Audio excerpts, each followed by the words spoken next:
Alright, fellow YouTubers, tonight I'm showing you how to do the berry banana smoothie.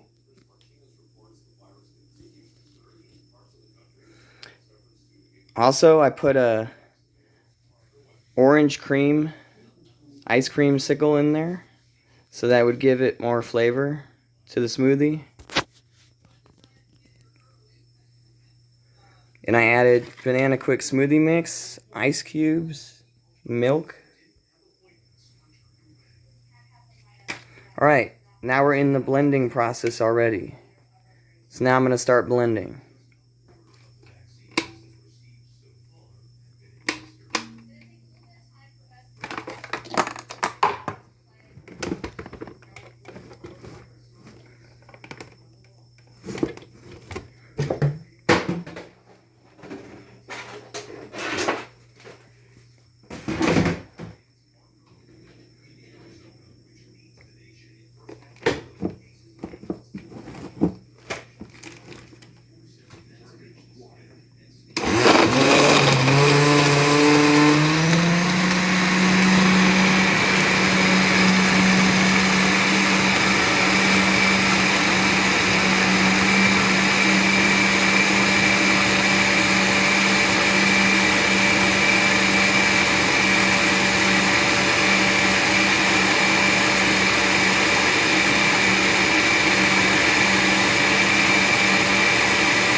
Alright, guys.